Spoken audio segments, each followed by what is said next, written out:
बेटा, तो क्योंकि अभी सिंपल डेफिनेशंस है, मैंने सोचा तो थोड़ा हम बैठ के भी डिस्कस कर सकते हैं। मैं सीधा तुम्हें बुक में से बताती चलूंगी। तो छोटी छोटी हम डेफिनेशंस देखेंगे। तो सबसे पहले हम देखने जा रहे हैं, हम क्या देख रहे हैं, types of heat of reactions या types of enthalpies of reactions. ठीक है, तो डिफरेंट एंथैल्पीज ऑफ रिएक्शन को हम कैसे, उनका अलग अलग हमने नाम दिया है according to the process occurring in it. ठीक है, तो सबसे पहले हम देखेंगे हीट ऑफ कंबशन या एंथैल्पी ऑफ कंबशन। ठीक है, कंबशन का मतलब होता है जलना। तो जब कभी भी किसी रिएक्शन में किसी सब्सटेंस का एक मोल पूरा जल जाए, जैसे कि पहला ही है, तो यहां कार्बन एक मोल ही तो है। ठीक है, तो जब कभी भी किसी भी रिएक्शन में किसी सब्सटेंस के एक मोल को हम पूरा जला देते हैं, उस दौरान जो भी हीट निकलती है, अच्छा जलेगा तो निकलेगी ही निकलेगी, वहां तो देने का सवाल ही पैदा नहीं होता। Combustion reaction is always an exothermic reaction. ठीक है, उसकी डेल्टा एच हमेशा ही नेगेटिव होगी। ठीक है बेटा, तो जब कभी भी किसी रिएक्शन में हमारा क्या होगा कि एक मोल कंप्लीटली बर्न आउट हो रहा है। ठीक है बेटा, आ रही बात समझ में, एक मोल ही लेंगे। यहां ध्यान में रखना है कि यहां इसके आगे जिसको जला रहे हैं उसको वन नहीं रखना है। बेशक आगों को हम बाकियों को चेंज कर ले, इसे नहीं चेंज करना कभी भी। ठीक है, तो in a reaction the amount of heat evolved when one mole of substance get completely burned in the presence of oxygen. ठीक है, अंडर स्टैंडर्ड कंडीशंस अगर हम उसको मेजर करेंगे तो वो उसकी क्या बन जाएगी, स्टैंडर्ड एंथैल्पी ऑफ कंबशन, जिसको कि हम रिप्रेजेंट करते हैं डेल्टा सी एच से। ये ना अभी आए हैं, ये नए एक तरीके से हमारे लेटेस्ट हमारे IUPAC सिंबल्स हैं। इनको भी मैंने यहाँ पर थोड़ा मार्क कर दिया है, जो हमारे हम यूज करते हैं। तो इनको भी तुम अलग एक नोट करके नोट कर लेना इनको। ठीक है, अपनी नोटबुक में तो नोट लगा देंगे तो मतलब स्टैंडर्ड है। C फॉर कंबशन, वहां पर वो R किसके लिए था, रिएक्शन के लिए। ये तो है एंथैल्पी ऑफ रिएक्शन, और ये क्या है, एंथैल्पी ऑफ कंबशन। तो जब कभी भी किसी का एक मोल पूरा जल जाता है, तो स्टैंडर्ड कंडीशन में अगर हम उस हीट इवॉल्व्ड को मेजर करते हैं तो वो उसकी एंथैल्पी ऑफ कंबशन कहलाती है। ऐसी होती है एंथैल्पी ऑफ फॉर्मेशन, उसको हम रिप्रेजेंट करते हैं डेल्टा FH0 से। ठीक है, तो किसी रिएक्शन के दौरान जब किसी सब्सटेंस का एक मोल हम बना रहे हैं, एक मोल है ना, उसका हम ध्यान रखेंगे। जैसे तुम देख सकते हो यहां पर CO2 का 1 मोल बन रहा है। ठीक है ना बेटा, तो जब कभी भी किसी सब्सटेंस का एक मोल फॉर्म होता है, ठीक है, उस दौरान जो भी हीट निकलती है या देनी भी पड़ सकती है। ठीक है, तो heat evolved or absorbed when 1 mole of a substance get formed under standard condition if it is measured, ठीक है, then it become standard heat of formation। ठीक है बेटा, तो किसी का भी एक मोल जब बन रहा है वो उसकी हीट ऑफ फॉर्मेशन है, किसी को का भी एक मोल जब जल रहा है वो उसकी हीट ऑफ कंबशन है।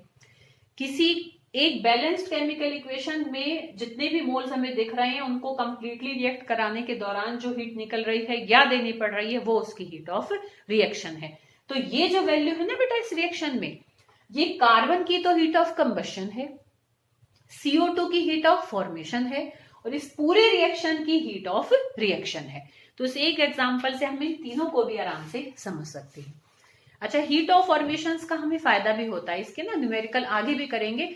एक यहाँ पे दे रखा है तो मैंने थोड़ा इसमें यहाँ पर टिक भी कर दिया है, तो उसको भी तुम यहाँ पर समझ सकते हो। मैं अभी थोड़ा थोड़ा बेशक साथ साथ समझाई दूंगी तुम्हें कि देखो बेटा कि क्या होता है। हीट ऑफ फॉर्मेशन की हेल्प से ना एक फॉर्मूला हमारा बन जाता है इसमें। चलो पहले मैं देखते हैं, इसको ही कराऊं कि इसको करा देती हूँ। पहले फॉर्मूला देखो कि किसी भी रिएक्शन की, ठीक है बेटा, heat of reaction, standard heat of reaction, हमेशा ही उस रिएक्शन में जितने टोटल प्रोडक्ट हैं उन सब की हीट ऑफ फॉर्मेशन के प्रोडक्ट की हीट ऑफ फॉर्मेशन, समेशन का साइन लगा रहे हैं, मतलब सम। यहां तो जैसे एक ही प्रोडक्ट है, मान लो एक से ज्यादा प्रोडक्ट होते, तो जितने भी प्रोडक्ट हैं उन सब की हीट ऑफ फॉर्मेशन के सम में से उसमें जितने भी रिएक्टेंट्स हैं उन सब की हीट ऑफ फॉर्मेशन को अगर हम सब्ट्रैक्ट कर दें, समझ में आई बेटा बात, जितने भी टोटल प्रोडक्ट्स हैं उन सब की एंथैल्पी ऑफ फॉर्मेशन में से अगर हम जितने भी टोटल रिएक्टेंट है उन सब की हीट ऑफ फॉर्मेशन के सम को अगर हम सब्ट्रैक्ट कर दें, ठीक है, प्रोडक्ट के टोटल में से रिएक्टेंट के टोटल, किस चीज का टोटल, उनकी हीट ऑफ फॉर्मेशन के टोटल को अगर हम सब्ट्रैक्ट कर दें तो हम उस पूरे रिएक्शन की हीट ऑफ रिएक्शन निकाल सकते हैं। मतलब with the help of heat of formation we can easily find out the heat of reaction for that particular reaction. ठीक है बेटा, तो ये एक फॉर्मूला हमारा इसका होता है, जिस पर बेस्ड एक इसमें छोटा सा न्यूमेरिकल साथ साथ हो रहा है, तो वो मैं तुम्हें करा देती हूँ, बट बाद में टोटल हम सारे ही इकट्ठे इसके 2-3 कैटेगरी के न्यूमेरिकल एक ही एक्सरसाइज है, तो वहां मैंने टिक कर रखे हैं, तो तुम उनको वहां से कर सकते हो। जैसे कि चलो इसको देखो, पहले यहाँ इसने एक एग्जाम्पल दिया है कि भाई एक रिएक्शन इसने दे रखा है कि CH4, चश्मा लगा देती हूँ, कहाँ है, देखो, हाँ देखो CH4 + 2O2, ठीक है, ये गिवन है तुम्हें रिएक्शन, ना भी गिवन हो ना you can easily make it, क्योंकि वहां वो ये कह रहा है कि भाई हमें एंथैल्पी ऑफ कंबशन निकालनी है मीथेन की। तो अगर हमें कोई भी कंबशन रिएक्शन बनाना है तो दैट इज वेरी इजी, कि जिसकी कंबशन बनानी है बस ऑक्सीजन को दूसरा रिएक्टेंट लो और प्रोडक्ट में CO2 और H2O ही निकालें, क्योंकि वो जब कभी भी ऐसे कंबशन वर्ड जब होता है ना तो पर्टिकुलर हाइड्रोकार्बन्स के लिए होता है। तो जो भी हाइड्रोकार्बन है, if you know it's formula, जैसे मीथेन, इथेन, सिंपल होते हैं जिसको कि तुम इजीली तुम्हें 10th में ही पता है। तो अगर हमें मीथेन की हीट ऑफ कंबशन निकालनी है तो जस्ट हम उसको ऑक्सीजन के साथ रिएक्ट कराएंगे और CO2 और H2O निकाल देंगे। ठीक है बेटा, बैलेंस कर लेंगे, और उसको जैसे यहाँ 2 है तो यहाँ आगे 2 आ जाएंगे, तो ऐसे हम easily we can balance it. तो अब इसको बना भी सकते थे, क्योंकि वो कुछ तो इंडिकेट करेगा कि भाई क्या निकालना है, enthalpy of combustion of methane, तो मतलब मीथेन का कंबशन रिएक्शन हम बना देंगे। ठीक है बेटा, तो ये हमें गिवन है यहाँ पर, तो ये दे रखा है। अब इसके ऊपर हम फॉर्मूला लगाएंगे कि इस रिएक्शन की जो क्या है हीट ऑफ रिएक्शन अब किसके बराबर होगी। देखो बेटा यहाँ ध्यान से कि delta FH0 of CO2 plus delta FH0 of H2O, पर इसको हम किससे मल्टीप्लाई कर देंगे, 2 से, क्योंकि यहाँ H2O कितने हैं, 2 है। ठीक है, तो जो भी वैल्यू उसको 2 से मल्टीप्लाई कर देंगे। इस पूरे को में से हम सब्ट्रैक्ट करेंगे किसको, delta H formation of CH4 plus 2 into delta H formation of O2। ठीक है ना बेटा, ये प्रोडक्ट के टोटल हमने सबकी हीट ऑफ फॉर्मेशंस को मेंशन कर दिया, यहाँ पर हमने रिएक्टेंट की मेंशन कर दिया। अच्छा, एक बात ध्यान रखना बेटा, कोई भी सब्सटेंस अगर अपनी एलिमेंटल फॉर्म में होता है, ठीक है, कोई भी एलिमेंटल मतलब एलिमेंट हो, अकेला है अगर कोई, जैसे कि हम खाली ऑक्सीजन एलिमेंट है और जिस फॉर्म में वो नेचर में मिल रहा है O2 के फॉर्म में मिलता है, तो कोई एलिमेंट जिस फॉर्म में नेचर में मिलता है उस फॉर्म में उसकी हीट ऑफ फॉर्मेशन हमेशा 0 होती है, क्योंकि नेचर में ही मिल रहा है, तो उसकी बनने के दौरान ना हीट निकली है ना देनी पड़ी है। ठीक है बेटा, तो ऐसे ध्यान रखना, O2 है, F2 है, N2 है, H2O नहीं, क्योंकि H2 is not an element. Element है अगर कोई जैसे P4 है, कार्बन खाली C है तो वो कार्बन C के फॉर्म में ही मिलता है। ठीक है, कोई मेटल है खाली Mg लिखा हुआ है, तो जिस फॉर्म में कोई एलिमेंट नेचर में मिल रहा है उस फॉर्म में उसकी heat of formation is always 0। ठीक है बेटा, तो अब हम सबकी यहाँ वैल्यूज पुट कर देंगे। देखो जैसे इसमें कर रखा है, तो मैं पुट नहीं करना चाह रही, थोड़ा मैं टाइम बचाना चाह रही हूँ। तो देखो इन्होंने ऐसे इन वैल्यूज को पुट कर दिया था, जब तुम नोट करोगे ना आराम से समझ में आ जाएगा। इसकी वही 393.5 होती है, इसकी 2 इंटू करके करेंगे, वाटर की हाँ 285.8 होती है। मीथेन की भी दे रखी है इसने यहाँ पर, दैट इज -74.9। ठीक है, हम पुट करते चलेंगे, माइनस है तो माइनस ही लिखेंगे यहाँ पर, है ना, जो साइन उसने दे रखा है तो वो ही करेंगे। ठीक है, उसकी जो भी डेल्टा एच है, क्योंकि अगर उसका बनने की उसकी फॉर्मेशन रिएक्शन अगर एक्सोथर्मिक है तो वो माइनस होगा, उसकी फॉर्मेशन रिएक्शन अगर एंडोथर्मिक है तो वो प्लस का डेल्टा एच हमें गिवन होगा। ठीक है, क्योंकि हमें यहाँ डेल्टा एच पुट करना है तो जिस साइन के साथ गिवन होंगे उस साइन के साथ ही हमें यहाँ पर पुट करना है। O2 की 0 रखेंगे, इन टोटल दोनों के सम में से इसको घटा देंगे, तो हमारी इस पूरे रिएक्शन की हीट ऑफ रिएक्शन निकल कर आ जाती है। ठीक है बेटा, क्लियर। तो ये हमने मेन अपनी तीनों तो समझ ली, मेन ये हमारी 3 होती है, एक हीट ऑफ रिएक्शन, एक हीट ऑफ फॉर्मेशन और एक हीट ऑफ कंबशन। ठीक है, तो 3 हमारी ये होती है। ठीक है बेटा, आई बस समझ में। अब देखो बहुत छोटी छोटी सी कुछ डेफिनेशंस है, तो उनको मैं जल्दी से वाइंड अप कर देती हूँ। जैसे एक है एंथैल्पी ऑफ न्यूट्रलाइजेशन। तो एसिड पानी में जब हम डिजोल्व करते हैं H पॉजिटिव आयन देता है, और बेस पानी में डिजोल्व होने पर OH नेगेटिव आयन देता है। पता है ना बेटा तुम्हें? तो जब एसिड H पॉजिटिव आयन दे रहा है और बेस OH नेगेटिव आयन दे रहा है, तो वो H पॉजिटिव और OH नेगेटिव आयन आगे चल के वाटर बनाते हैं। ठीक है, तो जब कभी भी किसी एसिड और बेस की रिएक्शन के दौरान जब 1 मोल वाटर की फॉर्मेशन हो जाए, ठीक है, तो किसी भी रिएक्शन के दौरान एसिड और बेस जब आपस में रिएक्ट कर रहे हैं और 1 मोल ऑफ वाटर जब बन गया, तो उस दौरान कितनी हीट निकली या देनी पड़ी, वो उसकी हीट ऑफ न्यूट्रलाइजेशन कहलाती है। ठीक है बेटा, नेक्स्ट है heat of solution. Heat of solution है एंथैल्पी, और हीट का मतलब एक ही बात है, enthalpy is basically the heat content. तो we can easily use the term heat in place of enthalpy. ठीक है, एंथैल्पी ऑफ सोल्यूशन क्या होता है?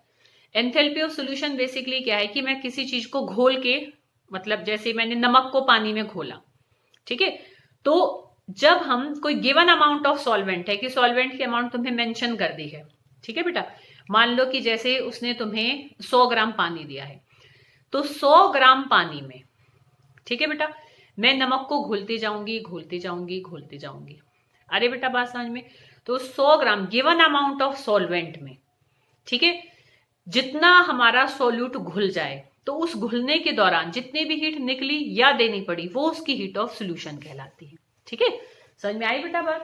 कि 1 मोल अगर हम पर्टिकुलर लेकर चलेंगे, तो उसमें देखो मतलब फिर हमारी जो पर्टिकुलर अमाउंट ऑफ सॉल्वेंट है, कई बार वो सफिशिएंट रह भी नहीं सकता, तो मतलब वो डिपेंड करता है कि फिर हम सॉल्वेंट ज्यादा ले लेते हैं, but we should know the amount of solvent. इतना सॉल्वेंट लिया है, ठीक है, जैसे 1000 ml पानी में हम 58.5 ग्राम नमक को घोलें, क्योंकि 58.5 उसका क्या होता है, मॉलिक्यूलर मास होता है बेसिकली। ठीक है ना, वैसे मॉलिक्यूलर मास हम यूज करते नहीं आयनिक कंपाउंड्स के लिए, बट हम एक रफली यू कहें, क्योंकि समझ रहे हो ना बेटा कि किसी का भी 1 मोल अमाउंट हम कब ले लेते हैं, जब हम उसके मॉलिक्यूलर मास के बराबर ही वेट को ले लें भार में। जैसे 12 ग्राम कार्बन लिया, तो मतलब मैंने 1 मोल ले रखा है। ठीक है, तो मैंने 58.5 NaCl लिया, ठीक है, और मान लो 1000 ml पानी है।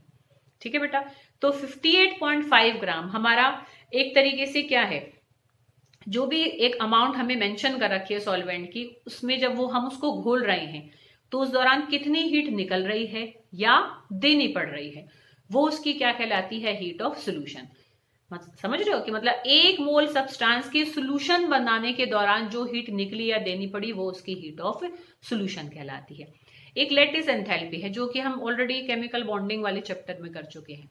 ठीक है, कि 1 मोल कोई सॉलिड कंपाउंड है हमारे पास, कोई आयोनिक कंपाउंड है ना, जैसे NaCl ही है जो आयन से मिलकर बना है, तो 1 मोल किसी आयोनिक सॉलिड को कंप्लीटली आयंस में सेपरेट करने के लिए जो हीट हमें उसको देनी पड़ी, वो उसकी लेटिस एंथैल्पी कहलाती है। ध्यान करो, मैंने बेटा तुम्हें बताया था केमिकल बॉन्डिंग में कि आयंस आपस में मिलकर एक जाल सा बुनकर एक बड़ा सिमेट्रिकल स्ट्रक्चर बनाते हैं, तो हम उसको उसका लेटिस कहते हैं। ठीक है, तो 1 मोल लेटिस को ब्रेक करने के लिए, ठीक है, 1 मोल किसी भी आयनिक सॉलिड के लेटिस को कंप्लीटली बिल्कुल आयंस में एकदम ब्रेक करके आयंस को एकदम दूर दूर अलग अलग कर दें। ठीक है, तो amount of heat required to break the 1 mole of lattice into its ions is its lattice enthalpy, वो उसकी लेटिस एंथैल्पी कहलाती है। ठीक है बेटा, फिर हम देखेंगे एंथैल्पी ऑफ एटोमाइजेशन। तो एंथैल्पी ऑफ एटोमाइजेशन बेसिकली क्या होती है कि कोई भी हमारे पास 1 मोल सब्सटेंस है, भाई हर चीज देखो जनरली, जैसे कि कोई मान लो मेटल है, तो वो एटम एटम एटम से ही तो मिलकर बने हुए हैं। ठीक है, तो किसी भी 1 मोल सब्सटेंस को कंप्लीटली उसके एटम में बदलने के लिए जो अमाउंट ऑफ हीट हमें उसको देनी पड़ेगी, वो उसकी एंथैल्पी ऑफ एटोमाइजेशन कहलाती है। ठीक है बेटा, क्लियर? तो ये एंथैल्पी ऑफ एटोमाइजेशन थी। ठीक है बेटा, अब ऐसे कुछ और भी हैं, कुछ फेज ट्रांजिशंस के दौरान भी हैं, तो उनको चलो 3 हमारी बची हैं। वैसे तो मैं, क्योंकि वीडियो थोड़ी बड़ी हो रही है, फिर अपलोडिंग में टाइम ना लगे, तो चलो मैं जल्दी जल्दी से बता देती हूँ बेटा। देखो फेज ट्रांजिशंस क्या होते हैं कि जब सॉलिड लिक्विड में बदलता है, ऐसे जब लिक्विड गैस में बदले, या सॉलिड से हम डायरेक्टली गैस में भी आ सकते हैं। तो एक होती है एंथैल्पी ऑफ फ्यूजन। फ्यूजन का मतलब होता है पिघलना, मेल्टिंग बेसिकली, ठीक है। तो एक मोल सॉलिड को कंप्लीटली पिघलाने के लिए है, कंप्लीटली मेल्ट करने के लिए, ठीक है। तो हम टेम्परेचर मेंटेन करेंगे उसका मेल्टिंग पॉइंट वाला, उससे कम या ज्यादा नहीं करेंगे। तो कोई सब्सटेंस अपने मेल्टिंग पॉइंट पर ही रहते हुए कितनी हीट ले रहा है कंप्लीटली लिक्विड में बदलने के लिए, वो उसकी एंथैल्पी ऑफ फ्यूजन कहलाती है। ऐसे ही एक मोल अगर मेरे पास कोई लिक्विड है, ठीक है, तो मैंने उसको उसके बॉइलिंग पॉइंट तक ले आई, अब वो धीरे धीरे वेपर में बदलेगा। तो कितनी हीट हमने उसके बॉइलिंग पॉइंट पर उसको दी ताकि वो लिक्विड कंप्लीटली वेपर फॉर्म में कन्वर्ट हो जाए, वो उसकी एंथैल्पी ऑफ वेपोराइजेशन कहलाती है। ऐसी ही अगर मैं ऐसे कुछ चीजें होती है ना बेटा जो डायरेक्टली गैसियस स्टेट में चेंज हो जाती है, जैसे आयोडीन है, नेप्थलीन है, ठीक है, तो आयोडीन सीधा ही गैसियस स्टेट में चेंज हो जाता है। तो एक मोल सॉलिड को कंप्लीटली उसके गैसियस स्टेट में चेंज करने के लिए जो हीट हमने उसको दी वो उसकी हीट ऑफ सब्लिमेशन कहलाती है। सॉलिड से डायरेक्टली गैसियस फेज में जब जाते हैं तो उसको सब्लिमेशन प्रोसेस कहते हैं, ठीक है। तो एक मोल सॉलिड को कंप्लीटली डायरेक्टली उसके गैसियस फेज में चेंज करने के लिए जो हीट हमने उसको दी वो उसकी हीट ऑफ सब्लिमेशन कहलाती है। Heat of sublimation basically heat of fusion और हीट ऑफ वेपराइजेशन का सम ही होती है। तो ये तीन हमने देखी heat changes during phase transition, ठीक है बेटा। तो यहां तक हमने देखो ये छोटे छोटे अपने टॉपिक्स को कवर किया। अब नेक्स्ट जो हम कल करेंगे वो हेसेस लॉ है, very important law of this unit, ठीक है। तो उसको करेंगे और उसके हम न्यूमेरिकल्स करेंगे, ठीक है। उसके बाद हम इकट्ठे टोटल कुछ न्यूमेरिकल्स हैं उनको करेंगे। अच्छे से बेटा टाइम पे सब ना काम कर लेना।